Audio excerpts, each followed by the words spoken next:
10 verses 1 to 11. Tapos nini gitudlo sa Ginoo ang laing kapituan pa ug sila iyang gisugo sa paguna kaniya nga magtinagurha ngadto sa tanang lungsod ug dapit nga iyang pagaadtuan.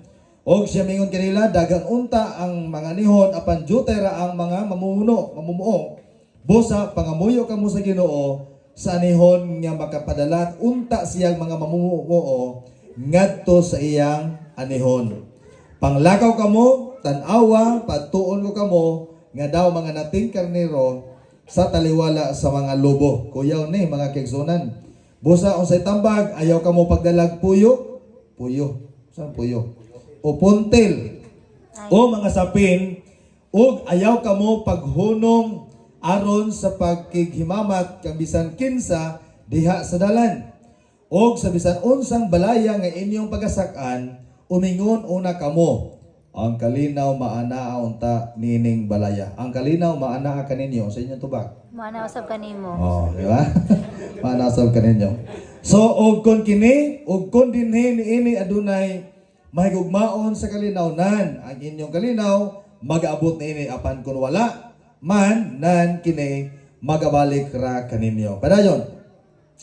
Og pagpabilin kamo sa balay, sa maong balay o nga magakaon o magainom sa ilang ihatag kaninyo kay ang mamumuo takos sa pagdawat sa iyang sohol. Og ayaw kamo pagbalin-balin og puy-anan sa diha nga may sulod na kamo sa kalungsod o pagkadawaton kamo nila kumaon kamo sa bisan unsa nga ilang igadulot kaninyo. Mo ning gamiton po sa mga sirde nga kaon lago sa idulot. No, ayuhan ninyo ang mga masakiton dito og sulti sila ninyo nga magaingon ang gingarian sa Dios anaa nahiduol na kaninyo. Apan sa diha nga may sulod na kamo sa kalungsod ug kamo dili nila pagkadawaton umadto kamo sa kadalanan niini og umingon kamo. Bisan pa ang mga abog sa inyong lungsod nga nanapot sa inyong mga tiil, kini among paphaon bato kaninyo. Apan hibaloi biya ninyo nga ang gingarian sa Dios na hiduol na unta kaninyo. So ang usa ka leader is a mentor both pasabot. Leadership is not merely a cognitive grasping of concepts, neither it is developing skills to its fullest potential. For leadership to pass on, it must be model. So kinahanglan nga naagyoy modelo. So leadership, like most other things, more is caught than taught. No, kasagaran gyud sa leadership mas daghan ang storya kaysa gisulti, pero kini giingon diri more is caught than taught mga kaigsunan. Leadership development should an ongoing process in our lives. We should be able to develop several mentoring relationships. Kung inyo makita karon sa tong slide, a leader is a mentor. Ang epektibo nga leader mga kaigsunan, nag-mentor gid siya, nagtudlo gid siya. So a good mentor will walk with us through life and challenges our thinking and faith. Caution us when we have done something inappropriate and share what we have learned to help us. So, ang mentor pod, ang usa ka leader nga mentor, he supports and encourages us as well, no? So, mo po na kagabi gisgutan mga kaigsunan. And he is the one who will what? Who will put his arms around us to what? To help us make through those times when we doubt if we can take another step. So, unsa pa gyud nga pahayag? What is mentoring or effective leadership? So, mentoring is defined as a transform of wisdom from what? From a wise and trusted counselor, normally in a leadership position, who help guide a person's career to make him more successful. So naagyod mga kaigsunan. And it entails informal communication, usually face-to-face during a sustained period of time.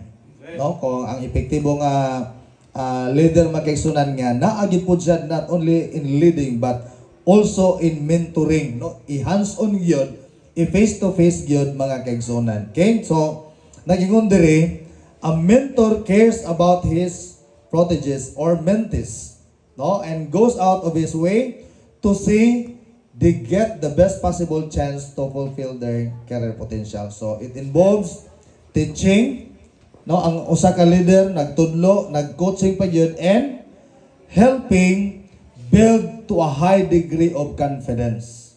No, mo na nga si Sister Darlene Magkaigsunan, gusto gyud siya nga makabalog yun, pero mo na nga gitudloan sa to mga women's, no? Napod yang bana, nag-coach niya, gitabangan, hangtod nga kadugayan ma-develop ra gyud.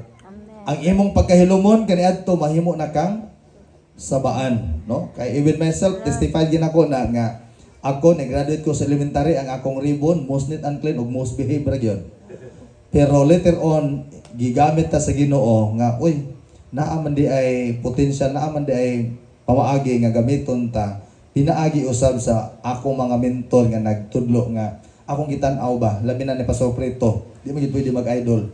Pag-asad yun niya nga pastor dito sa mong area, kung nga, grabe ni Pastor Rapiting dasiga. No? Unya, yung anak, yung mga anak, yung ibang hatag, ibang partner sa mukha niya, ilumon da kiko sa tanan di. Ako kinne, dasig na kimiato din.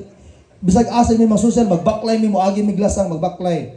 Mang social lang gyud kay kining ni ang dasig itong among pastor lagi sa Pastor Preto, antod karon buhi ra gyapon. Unya, wa gid siya nausap, mao gid gyapon yang dagway, kay malipad gid siya. So nag-coaching gid siya mga kaigsunan, no, makatabang, which is nagamit pod nga sa diha nga ni anataan nga sitwasyon ato pod nga nagamit mga kaigsunan. So but what sometimes develop in some degree of affection and warm friendship mga igsoon. So naay usab rin ka mga pangutana. Are you currently in a mentoring relationship with either or a more senior, labi na sa mga police or sa atong church, sa mga civilians, or bisan sa atong mga diri sa barangay, mga kaigsunan? O sa may mga benepisyo nga atong makuha ni ana. So naa diri ang gihimo mga kaigsunan. Jesus' main mission on earth is to accomplish God's will. O sa gibo ni Jesus, He taught, He performed miracles and demonstrated the love of God to others. No? Gipili niya ang 12 ka mga apostoles because God's plan for the start is to what? To involve people in His mission. No, kinahanglan nga mulang bigit gyud kay ang Ginoo wala sa kamot, wala sa tiil diri sa kalibutan kun dili kita yang gigamit.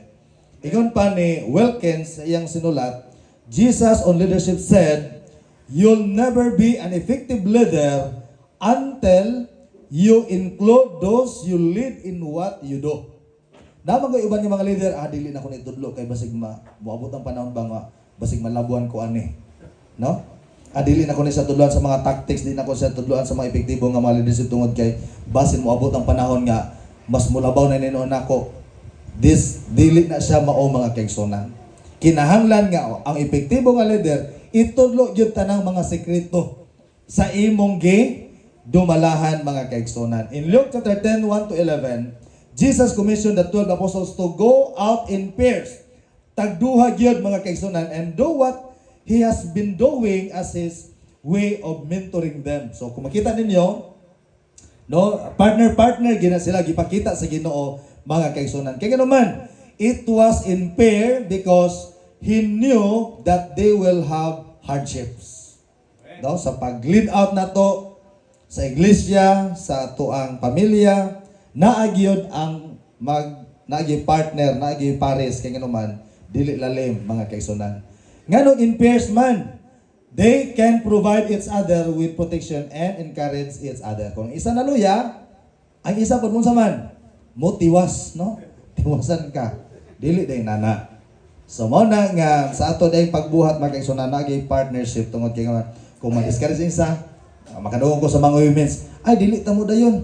Ay nano mo dayon nga adto kita kay nag-sit na. Adto gyud kay naman. Nay isa nga mo magsug backslide. Pero naman sa mga forward, wala gyud, abante gyud mga kaigsunan. So mo ni siya, no? Aron nga makatabang pod, maka-encourage sa uban. So naay mga discussion diri. What is the value of the body system? So kini sa nga slide mga kaigsunan, gi-lecture ko na ko ni sa mga PNP panahon sa moang Bible study. When the apostles returned, they were overjoyed with the success of their journey. Why they were successful? Nga nung nahimo man silang successful sa ilahang pagpanglakaw. Number 1, they were well trained by Jesus Himself. They knew what to do as they demonstrated to them by Jesus. Ikaduha, they had a vision na sila pagpanglantaw. Jesus gave them a clear picture of what their mission would look like. Muna nga ang harvest, grabe kadaghan. Ingon pa ni Max D. Pre said that the first responsibility of a great leader is to define reality. And Jesus praised their efforts. No, dayeg ang ilang mga paghago, mga kaigsunan, and He reminds them of their blessed position. So ang mga posisyon karon nga gibutang taniya, mga kaigsunan usahay sa atong pagdumala sa atong church, bation tag kalaay, bation tag kakapoy, madiskuryo ta, pero mao ni ang gipasantop gyud sa Ginoo alang kanatong tanan mga kaigsunan. Ang atong mga paghago bisag dili na makita sa uban apan sa Ginoo mga kaigsunan nakita tungod kay nakita pud sa Ginoo ang imong nga commitment. So, unsay into practice, no? Naaba tay mga young leaders sa atong church nga atong gimentor sa pagkakaron. Kung wala man gani mo ni panahon na nga ato i-consider ang atong mga bag-ong tubo sa iglesia, mga newly baptized nga ato sige lang tagaan og panahon nga ato sila magayran nga mahimo usab sila nga mga effective nga mga leaders, mga igsoon. So ang Dios magapanalangin kanato tanan kung nakita ninyong picture, kini siya kamatyono naman naubot pasabot niya nang naang talisalop ng iyahang pagdumala ba. Unsa may gibuhat niya? Iyang gibubuan ang iyahang Kauban. gibubo niya ang iyang kahibalo ngadto sa iyahang mga